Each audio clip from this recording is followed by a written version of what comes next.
Video lecture number 7 है। हम लोग क्लास 10 साइंस का चैप्टर 1 कर रहे थे, that is chemical reaction and equation. इसके पिछले वीडियो में मैंने आप लोग को समझाया था, दैट इज लेक्चर 1 से लेकर लेक्चर 6 तक, that is chemical reaction and equation with example. और उसी के साथ साथ मैंने आप लोग को एक्सप्लेन किया था केमिकल इक्वेशन किसे कहते हैं। और हम लोग ये भी सीखे थे कि कोई भी इक्वेशन को बैलेंस कैसे करते हैं, ठीक है। और हम लोग देखे थे कि टाइप्स ऑफ केमिकल रिएक्शन क्या क्या होता है, that is combination reaction, decomposition reaction और डिस्प्लेसमेंट रिएक्शन। तो ये सारा जो कॉन्सेप्ट है मैंने इसको अच्छे से एक्सप्लेन कर दिया है। तो अगर आपको ये सारा कंसेप्ट अच्छे से क्लियर करना है तो आप लोग इसका पिछला वीडियो दैट इज लेक्चर 1 से लेकर लेक्चर 6 तक देख सकते हो, ठीक है, वो यूट्यूब में अवेलेबल है। तो आज हम लोग करेंगे लेक्चर 7। आज के वीडियो में मैं आप लोग को एक्सप्लेन करूंगा, हम लोग लास्ट क्लास देखे थे डिस्प्लेसमेंट के बारे में। और डिस्प्लेसमेंट रिएक्शन में ये था कि जो आयरन था, ठीक है, जो आयरन था वो किसको डिस्प्लेस कर दिया था, कॉपर को। अब ऐसा क्यों हुआ और कौन सा एलिमेंट है जो क्या करता है, डिस्प्लेस कर देता है एक दूसरे को, ठीक है, कौन सा एलिमेंट पावरफुल होता है, ठीक है, इस वीडियो में हम लोग ये देखेंगे, ठीक है। तो स्टार्ट करते हैं आपका क्लास। यहां पे मैंने आप लोग को एक्सप्लेन किया था कि जब हम लोग आयरन लेते हैं Fe प्लस CuSO4 तो ये क्या बना के देगा, that is FeSO4 plus Cu। तो अगर देखो आप लोग यहाँ पे जो आयरन है, आयरन ने क्या किया, कॉपर को डिस्प्लेस कर दिया और खुद जाके बैठ गया, ठीक है। तो दैट मीन्स यहाँ पे पावरफुल कौन हुआ, आयरन क्या हुआ, पावरफुल हुआ। Iron is more reactive than what, copper. Copper क्या हुआ, लो रिएक्टिव, ठीक है। इसीलिए आयरन क्या किया, कॉपर को डिस्प्लेस कर दिया, ठीक है। लेकिन अगर यही इक्वेशन को अगर हम लोग ऐसे लिखे, that is Cu plus FeSO4, ठीक है, और यहां पे CuSO4 प्लस Fe, तो क्या ये इक्वेशन करेक्ट है? तो ये इक्वेशन जो है ये बिल्कुल करेक्ट नहीं है, बिकॉज याद रखिएगा जो भी मोर रिएक्टिव एलिमेंट होता है वो लेस रिएक्टिव को क्या करता है, डिस्प्लेस कर देता है, ठीक है। लेकिन जो यहाँ पे तो कॉपर क्या था, लेस रिएक्टिव था, ठीक है। तो लेस रिएक्टिव वाला मोर रिएक्टिव को कैसे डिस्प्लेस करेगा, ठीक है। तो इसीलिए ये इक्वेशन जो है वो इनकरेक्ट है, ठीक है। और ये इक्वेशन जो है ऊपर वाला ये करेक्ट है। तो हम लोग आज जो पढ़ने वाले हैं, that is reactivity series of an element. ये बहुत ही इंपॉर्टेंट कॉन्सेप्ट है, बिकॉज ये हमें ये बताता है कि कौन सा इक्वेशन करेक्ट होगा। जैसे ये अभी इन दोनों में से अगर आपको रिएक्टिविटी सीरीज मालूम नहीं होता तो आप लोग इसको भी क्या समझते हैं, ये भी राइट है, लेकिन ये केमिकल इक्वेशन जो है ये इनकरेक्ट है, ये होगा ही नहीं, ठीक है, because low reactive more reactive को डिस्प्लेस नहीं कर सकता। तो कौन सा इक्वेशन करेक्ट है और कौन सा केमिकल इक्वेशन इनकरेक्ट है, ठीक है, वो जानने के लिए आपको क्या पढ़ना पड़ेगा, रिएक्टिविटी सीरीज, ठीक है। तो यहाँ पे मैंने कुछ एलिमेंट लिखा है, that is potassium, sodium, beryllium, calcium, magnesium, aluminium, zinc, iron, ये सब लिखा है, ठीक है। अब ये जो एलिमेंट है यहाँ पे अगर हम लोग टॉप से हम लोग बॉटम की तरफ जाए, ठीक है, तो याद रखिएगा यहाँ पे एलिमेंट का जो रिएक्टिविटी सीरीज है वो क्या होता है, डिक्रीज होता है, ठीक है। तो यहाँ पे हम लोग लिख सकते हैं when we move from top to bottom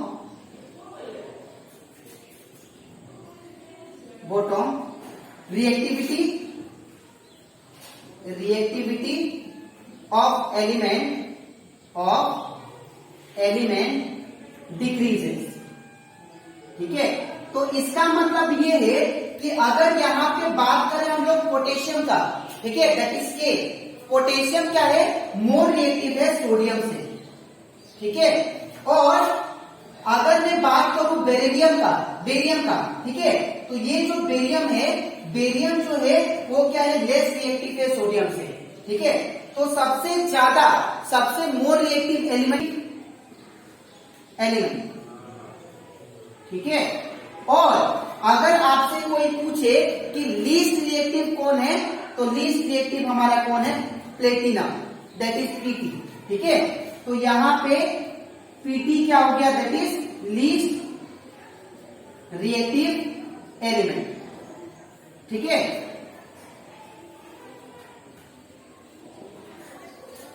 तो अगर ये इक्वेशन का एग्जांपल ले तो यहां पे देखो आप लोग, आयरन जो है, आयरन पहले आ रहा है कि कॉपर पहले आ रहा है, तो यहां पे देखो, यहां पे आयरन क्या हो रहा है, आयरन जो है वो दैट इज आयरन क्या है, मोर रिएक्टिव है, किससे, कॉपर से, ठीक है। इसलिए आयरन क्या किया, उसको डिस्प्लेस कर पाया, ठीक है। और यहां पे सॉरी, यहां पे कॉपर होगा, ठीक है। तो यहां पे देखो आयरन क्या हो रहा है, पहले आ रहा है कॉपर से, ठीक है। कॉपर से आयरन क्या आ रहा है, पहले आ रहा है। तो अगर पहले आ रहा है तो दैट मींस मोर रिएक्टिव कौन हुआ, आयरन, ठीक है। और लेस रिएक्टिव कौन हुआ, कॉपर। तो यहाँ पे इसलिए आयरन ने कॉपर को डिस्प्लेस कर दिया, लेकिन कॉपर ने आयरन को डिस्प्लेस नहीं किया, ठीक है। तो इसके थ्रू ये पूरा जो रिएक्टिविटी सीरीज है, इसके थ्रू आप लोग पता कर सकते हो कि कौन सा एलिमेंट मोस्ट रिएक्टिव है, कौन सा एलिमेंट लेस रिएक्टिव है। और उसी के साथ साथ आप लोग ये भी बता सकते हो कि कौन सा केमिकल रिएक्शन सही है और कौन सा केमिकल रिएक्शन गलत है, ठीक है। तो यहाँ पे आप लोग को एक चीज याद रखना है, that is most reactive element कौन है, पोटेशियम, जो कि मैंने लिख दिया है। और लीस्ट रिएक्टिव एलिमेंट कौन है, दैट इज प्लेटिनम, ठीक है। तो इसीलिए प्लेटिनम और गोल्ड का जो बोल सकते हैं प्राइस होता है वो ज्यादा होता है, क्यों, बिकॉज ये प्लेटिनम और गोल्ड का ज्वेलरी बनता है। और ये ज्वेलरी जो है, ये जो गोल्ड है ये बहुत ही एक्सपेंसिव होता है। क्यों एक्सपेंसिव होता है, बिकॉज ये बहुत ही कम रिएक्टिव करते हैं मॉइस्चर से या एसिड से, ठीक है। लेकिन बाकी सारा अगर एलिमेंट ले, जैसे कि एल्यूमिनियम, जिंक, आयरन, तो ये सब क्या है, रिएक्टिव एलिमेंट है, ठीक है। और गोल्ड क्या हो गया, लीस्ट रिएक्टिव, और ये बहुत ही कम रिएक्ट करता है, ठीक है। और इसीलिए शायद गोल्ड क्या है, बहुत ही एक्सपेंसिव है, या प्लेटिनम है, ठीक है। तो ये हमारा कंप्लीट हो जाता है, that is reactivity series of an element, ठीक है। अब हम लोग इसके नेक्स्ट स्लाइड में मैं बताऊंगा आप लोग को, that is double displacement reaction के बारे में, ठीक है। तो अब इसके बाद अब हम लोग करते हैं टाइप्स ऑफ केमिकल रिएक्शन का, that is 4 double displacement reaction किसे कहते हैं, ठीक है। तो डबल डिस्प्लेसमेंट रिएक्शन हम लोग उसे कहते हैं अगर सपोज मेरे पास एक सब्सटेंस है, दैट इज AB, ठीक है, और दूसरा सब्सटेंस है मान लीजिए CD, ठीक है। अब ये क्या किया, A वाला क्या करेगा, C को डिस्प्लेस कर देगा, ठीक है, और C वाला क्या करेगा, A की जगह पे बैठ जाएगा। तो यहाँ पे अगर देखें तो A कंबाइन किसके साथ हो जाएगा, दैट इज D के साथ, ठीक है। और B के साथ कौन कंबाइन हो जाएगा, ये B के साथ कौन कंबाइन हो जाएगा, दैट इज C, तो ये हो जाएगा CB, ठीक है। तो जब यहाँ पे कोई भी कंपाउंड में से, ठीक है, अगर कोई भी कंपाउंड में से एलिमेंट क्या होते हैं, एक दूसरे का जो प्लेस है वो चेंज करते हैं ना, तो उसे हम लोग क्या बोलते हैं, डबल डिस्प्लेसमेंट। लेकिन डिस्प्लेसमेंट में क्या था, कोई एक element more reactive element less reactive को हटा के खुद बैठ गया था, ठीक है। लेकिन डबल डिस्प्लेसमेंट में क्या है, एक दूसरे का जो भी एलिमेंट होगा अपना जगह को चेंज करेंगे, ठीक है। तो यहाँ पे लिखा है, लेकिन और एक बात है, ये अपना जो जगह है, दैट इज प्लेस, वो कैसे चेंज करेंगे, वो चेंज करेंगे अकॉर्डिंग टू द चार्जेस के हिसाब से। तो यहाँ पे लिखा है definition, the reaction in which two compounds react and their positive and negative ion switch places to form 2 new product। तो जब दो कंपाउंड आपस में अपना प्लेस बदल के, ठीक है ना, 2 न्यू प्रोडक्ट फॉर्म करे, तो उसको हम लोग क्या बोलते हैं, डबल डिस्प्लेसमेंट रिएक्शन, ठीक है। अब यहाँ पे मैंने एक एग्जांपल लिया है और ये एग्जांपल के थ्रू हम लोग समझते हैं। तो यहाँ पे सोडियम सल्फेट जो है वो बेरियम क्लोराइड के साथ रिएक्ट कर रहा है और हमें क्या दे रहा है, बेरियम सल्फेट और सोडियम क्लोराइड। तो ये कैसे हुआ, हम लोग जानते हैं Na जो होता है सोडियम, इनके ऊपर जो चार्जेस होते हैं वो क्या होता है, प्लस चार्ज होता है, ठीक है, 1+। और जो SO4 है दैट इज सल्फेट, इसके ऊपर चार्ज क्या होता है, 2-, ठीक है। और जो बेरियम है इसके ऊपर चार्ज क्या होता है, 2+, ठीक है। और क्लोरीन जो है इसके ऊपर क्या होता है, -। तो यहाँ पे देखो ये माइनस वाला किसको अट्रैक्ट करेगा, प्लस वाला, जिसमें अगर एक माइनस है तो एक प्लस वाला को अटैक करेगा। तो इसीलिए क्लोरीन किसके साथ अटैच हो जाएगा, सोडियम के साथ। तो ये क्या बना के देगा, दैट इज NaCl, ठीक है। और यहाँ पे देखो बेरियम के ऊपर क्या कितना चार्ज है, 2+। तो यहाँ पे सल्फेट के ऊपर कितना चार्ज है, 2+, ठीक है। तो 2+ वाला किसके साथ कंबाइन होगा, 2- के साथ, इसीलिए बेरियम किसके साथ आ जाएगा, सल्फेट के साथ, ठीक है। तो देखो यहाँ पे Na ने क्या किया, जो सोडियम था वो बेरियम का जगह ले लिया और क्या बना के दिया, दैट इज 2NaCl, ठीक है। और बेरियम ने क्या किया, Na की जगह ले लिया, ठीक है, और क्या बना के दे दिया, that is BaSO4, barium sulphate, ठीक है।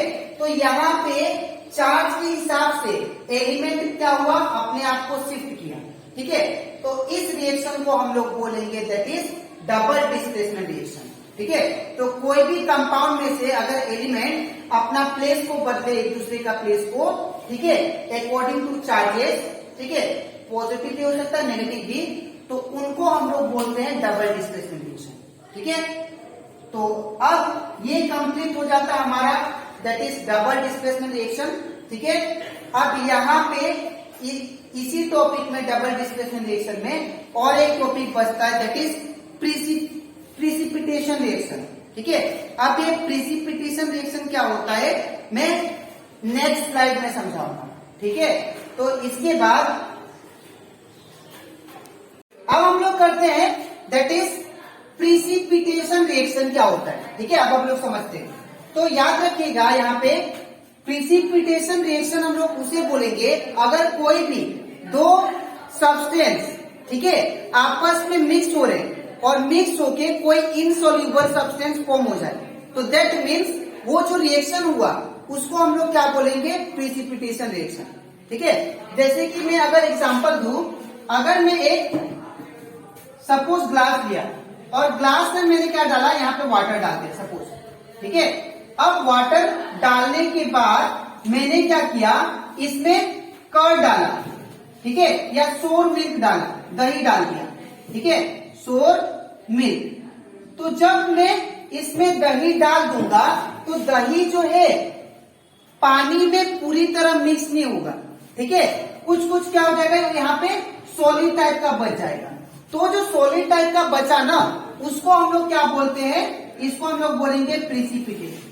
प्रिसिपिटेट, जो चीज पूरी तरह क्या हो, डिजॉल्व ना हो, उसे हम लोग बोलते हैं प्रिसिपिटेट। और जो वो रिएक्शन हुआ उसे हम लोग क्या बोलेंगे, दैट इज प्रिसिपिटेशन रिएक्शन, ठीक है। तो और एक एग्जांपल अगर हम लोग ले, सपोज यहां पे मैंने वाटर लिया और वाटर लेने के बाद में, ठीक है, यहाँ पे वाटर लेने के बाद में सपोज मैंने यहाँ पे ऐड कर दिया यहाँ पे सॉइल। तो सॉइल में सारा चीज जो मड्स वगैरह होगा वो तो क्या हो जाएगा, वो डिसॉल्व हो जाएगा, लेकिन कुछ क्या होगा, उसमें कुछ सॉइल ऐसे भी होंगे जो क्या होंगे, स्टोन्स, छोटा छोटा स्टोन्स होंगे, ठीक है। और वो जो स्टोन से क्या होगा, ये वो पूरी तरह वाटर में डिसॉल्व नहीं होंगे, ठीक है। तो दैट मीन्स वो जो स्टोन हुए, छोटे छोटे जो स्टोन्स हुए, ठीक है, जिसको बालू बोलते हैं, ठीक है, वो क्या होंगे, प्रिसिपिटेट होंगे। और ये जो रिएक्शन हुआ उसको क्या बोलेंगे, प्रिसिपिटेशन रिएक्शन। तो यहाँ पे मैंने कुछ एग्जांपल भी लिया है, जैसे व्हेन सोडियम सल्फेट सॉल्यूशन, अगर मैं सोडियम सल्फेट सॉल्यूशन को मिक्स करता हूं बेरियम क्लोराइड के साथ, सॉल्यूशन के साथ, सपोज यहाँ पे कौन सा सॉल्यूशन है, मैंने सपोज सोडियम सल्फेट सॉल्यूशन लिया। ठीक है, अब ये सोडियम सल्फेट सॉल्यूशन जो होगा उसको जब मैं मिक्स करूंगा किससे, बेरियम क्लोराइड के साथ, सपोज ये क्या है, बेरियम क्लोराइड का सॉल्यूशन, BaCl2। ठीक है, तो जब इन दोनों का आप लोग मिक्स करोगे तो मिक्स करने के बाद इट फॉर्म्स बेरियम सल्फेट। ठीक है, तो ये क्या फॉर्म करेगा, बेरियम सल्फेट फॉर्म करेगा, BaSO4। ठीक है, और क्या देगा, that is sodium chloride plus 2NaCl। ठीक है, अब इसके पिछले वीडियो में मैंने आप लोग को एक रिएक्शन दिखाया था, दैट इज जब हम लोग sodium chloride that is Na2SO4 को रिएक्ट करवाएंगे किसके साथ, बेरियम क्लोराइड के साथ, BaCl2 के साथ, तो ये क्या देगा हमको, ये हम लोग को देगा दैट इज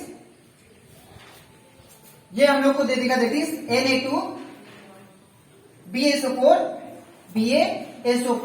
प्लस, अब यहाँ पे भी 2 है, यहाँ पे भी 2 है, तो क्या हुआ, 2NaCl। ठीक है, ये देगा। तो यहाँ पे अगर देखो ये पूरा रिएक्शन में यहाँ पे जो बेरियम सल्फेट फॉर्म हुआ एज ए प्रोडक्ट, वो क्या होगा, इनसॉल्युबल होगा, वो क्या होगा, पूरी तरह क्या होगा, जब Na2BaCl2 को मिलाएंगे, मिक्स करेंगे ना, तो मिक्स करने के बाद ये आपको प्रोडक्ट फॉर्म होगा। तो ये जो प्रोडक्ट फॉर्म हुआ ये क्या होगा, इनसॉल्युबल होगा, इनसॉल्युबल मतलब अगर आप लोग अगर ये कंपाउंड को या मॉलिक्यूल को पानी में डालते हो तो ये पूरी तरह नहीं खुलेगा। ठीक है, डिसॉल्व नहीं होगा। तो अगर ये डिसॉल्व नहीं हुआ तो इसको हम लोग क्या बोलेंगे, इनसॉल्युबल सब्सटेंस को, इनसॉल्युबल जो सब्सटेंस फॉर्म हुआ उसे हम लोग बोलेंगे दैट इज प्रिसिपिटेट। ठीक है, क्या बोलेंगे, प्रिसिपिटेट। और ये जो रिएक्शन हुआ जहां पे आपको इनसॉल्युबल प्रोडक्ट मिला उसको हम लोग बोलेंगे प्रिसिपिटेशन रिएक्शन। ठीक है, तो ये हो गया, जब भी कोई दो सब्सटेंस को आप लोग मिलाओ तो अगर आपको इनसॉल्युबल सब्सटेंस मिले तो उसको हम लोग, जो इनसॉल्युबल सब्सटेंस है उसको हम लोग बोलेंगे प्रिसिपिटेट। ठीक है, और वो जो रिएक्शन फॉर्म हुआ उस रिएक्शन का नाम है प्रिसिपिटेशन रिएक्शन। ठीक है, तो ये हो जाता है कंप्लीट हमारा, that is double displacement reaction और उसी के साथ साथ प्रिसिपिटेशन रिएक्शन। ठीक है, अब इसके नेक्स्ट वीडियो में मैं आप लोग को समझाऊंगा that is oxidation reaction, reduction reaction और रिड्यूसिंग एजेंट किसे कहते हैं, और ऑक्सीडाइजिंग एजेंट। ठीक है, तो अगर आपको ये सारा कंसेप्ट अच्छे से क्लियर करना है तो आप लोग इसका नेक्स्ट लेक्चर के लिए आप लोग वेट करना। ठीक है, तो आज के लिए इतना ही, मिलते हैं नेक्स्ट वीडियो, तब तक के लिए थैंक यू।